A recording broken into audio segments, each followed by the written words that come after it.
Naisa Boom Films vs 4 Seasons Media ndova panogona madhirama pakati pezvikwata izvi tui. Ndaunoti iri vhidhiyo rekuti hapana munhu akamborigadzira paindaneti. That's why ndati regai ndirigadzire. And disclaimer, hapana wanchafavor pavhidhiyo rinoni because 4 Seasons Media ndakamboshuta nayo ende ndakambogadzira vhidhiyo nichiva surprise. And then Naisa Boom ndakamboshuta nayo, ndakamboshuta nemuridzi weNaisa Boom. And then pavhidhiyo rinoni ndatsvaga vhidhiyo rekuNaisa Boom reva nemukomana aikumbira room yekuti vatambe gemu yamai nababa nemukadzi wemunhu. Then ndobva ndatsvaga reku4 Seasons Media remukomana futi akakumbira room yekuti apinde nemusikana wake kuti vagotamba gemu yamai nababa. Saka hasta ndiye PV. We are going to start with 4 Seasons Media. Ndo yatiri kutanga nayo. Iri vhidhiyo rakatanga Jatwere ari pamba pake. Ona ndine mwana wandumanya naye mazuva wandudana naye anogara musoro. Saka ona inini handinodana nemusikana nditadza kuvharira plaza kudheni manje ogara wakazara namhomes ndara masisters amwisa nenge akazara. Saka tatongoona mukana nhasi achiti haada uya zondoona saka ndachitongokumbirawo bhesi zvanhasi chete mudara zvanhasi. Kana bhebhi ripi rinowanika munomu hausi kuita zvezvimbuya here. Jatwere akabvanzi ndozokupa huku mufesi wangu chingonipawo room obva abvuma. Then uyo obva atanga kutouya yake nemusikana wake vachitofamba veisana vachitosimbisana. Totwani bhebhi nhumbu uyu nechimboita nhumbu sei shandisa maprotection plaza udogara nini zvakanzi madhiribo mechi anonoka handei mechi anonoka handei kuromu kuya vanga vatopiwa asi vanozopuwawo room hizi room vakanzi vaende mukicheni.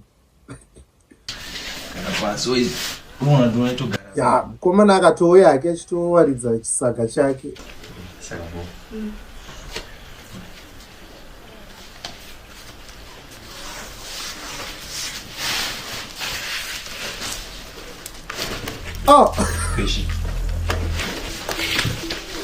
iwe chingomira zvimafanisi pashati zi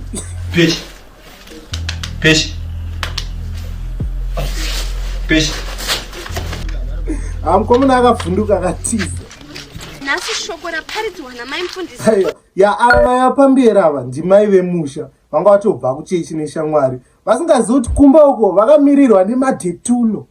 Vakamirirwa vatouyawo vachitopinda pamushawo vachitoimbawo nziyo dzekuchechi neshamwari dzavo dzekuchechi.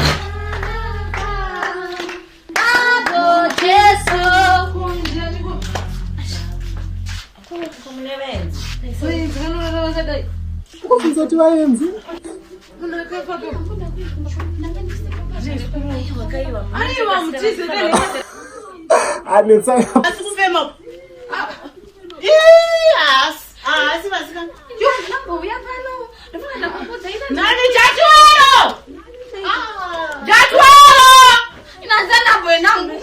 mana Jatwere hapana chaiziva mana. Jatwere akangopa munhu room kuti auya apa kutonzi apa anga kutozonzi nemukadzi wake ndiye angauya nemunhu mana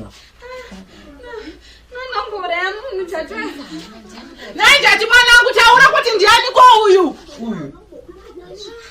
ugoti uyu kudikwe ndiongori pano Mafingerprints angu abata apa kani. aumuzirisa kamunangu opinda mamangu akabva afire muno. Subscribe to Hasta TV. TV. Hasta TV. Mukai. Papa ne 4 vakadzi Jatwere ari 1 murume. Iye akangofanana ibheto yakangofanana yekuti pane kiti 1 nembwa 4 mabulldog pamusoro pazvo mapitbull akamirira akanzi Jatwere akatadza kuti explain kuti chi watinashe mwana wasabhuku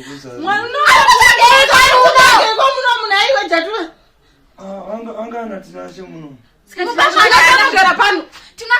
anga chingotandira kunoinda tiri kuseruko zvamuko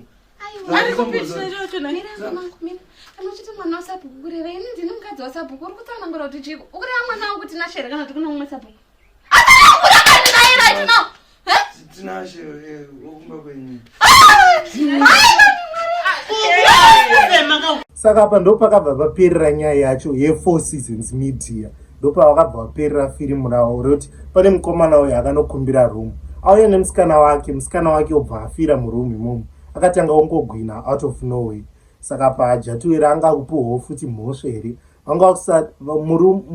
mukadzi waajatuere anga akusaziva kuti kwanzi jatuere ndiye angauya nemunhu kana kuti angasina. Saka izvezvi hani muchiruziva nyaya ye4 Seasons Media, izvezvi toda kuti mupinde mune yenizer boom yakada kufanana ne4 Seasons Media. Tichanyasa kukombera taona dzese dziri 2.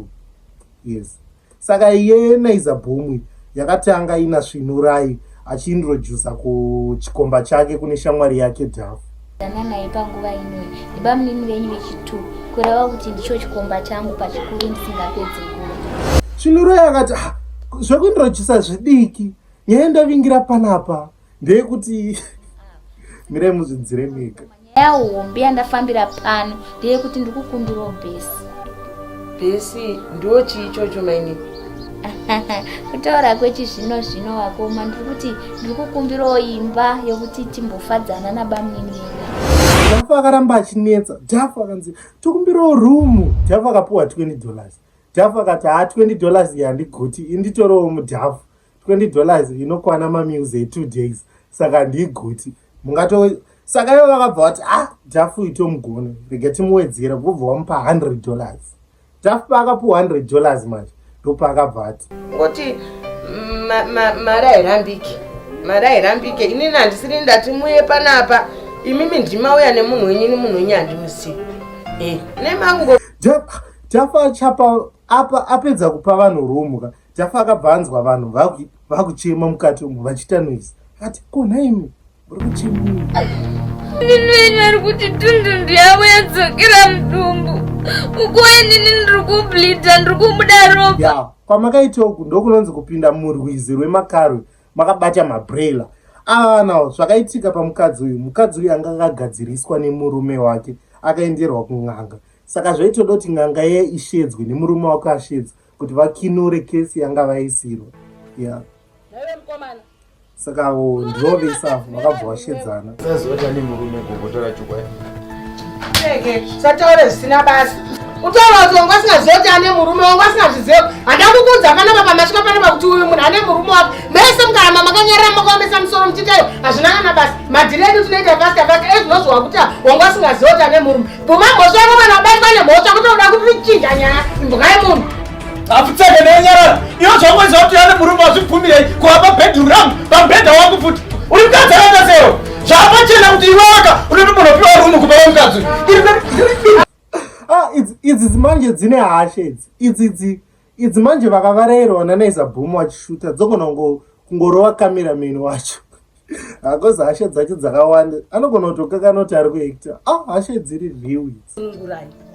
Asi izvi musambofa makazvidzokorodza nekuti munofa mazvinzwa.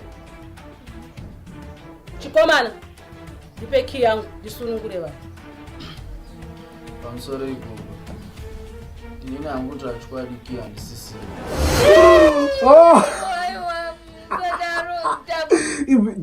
Anonzani Dhimba anga akuramba nemakiya ekuti vanhu vakinurwa. Aitoda kuti vanhu havafe because aifila kuti abitrewa arasiswa nemukadzi wake. Saka anga kutoramba nekiya yacho apa n'anga iyi yaiva netsitsi yaiti achindipa kiyi tichivakinura. Ndo nyaya yaitika paDhimba iramba nekiya. Kana warasa kiyi yangu ndakutora zviri kunzwikwa nemukomana uyu ndikozvisa pauri nekuti wandivhiringa watondikanganisira kana warasa kiyi yangu ndozvandakutoita izvezvi. Mirai gogo, mirai. Kutaura chokwadi key ndinayo asi. Kwadzi key ndinayo. Haiwa Dhimba anga unoti zvogona kumudhakwira ubva atirege ndivape key. Ubva apake n'anga iyi key yekuti vanhu vakinurwe. Ende vanhu vaya vakatanga kutokinurwa muri kuona vachitofara. Vakinurwa daro uyu mudhara hasha dzake dzakamukurira akabva avadzinga pamba. Saka pa yenizer boom hane mariona rese. Ratanga uyu anga achida rumu. Uyo mukadzi uyo munhu wanga achida kuchiita naye anga akaenderwa kun'anga. Akakesiwa kunzi akangoita game yamaina baba neumwe munhu. Pane zvinoitika kwavari ndo zvanga zvaitika. Vachitaura vachiti kwanzi tunhunu yake yapinda mukati wati inini ndikubhlidha ndo storyline yacho. Zvokuti apo vakazouya nemurume uyu vakachidzwa nen'anga obva akinurwa. Re4 Seasons Media mariona futi ndere munhu akauya futi achikumbira room yekuti atambe game yamai nababa. Ubva anonzi musikana wake ubva afira murumu muya. Saka ndo ese mavhidhiyo ari 2 aya manyasa kumaonera ese 4 Seasons Media nerekunaiza Bomb. Ndanyasa kusarudza mavhidhiyo ane like same storyline. Saka imi muchibva manyora mucomment section kuti nderipi ranyanya kukunakidzai ende nekuda kwei. Unyore nereason. Sangano subscribe pa subscribe Hasa TV nekulike ende macomments ese ndichamaverenga. Saka ndatokumirira izvezvo kuti mucomment. Hasta ndiye PV.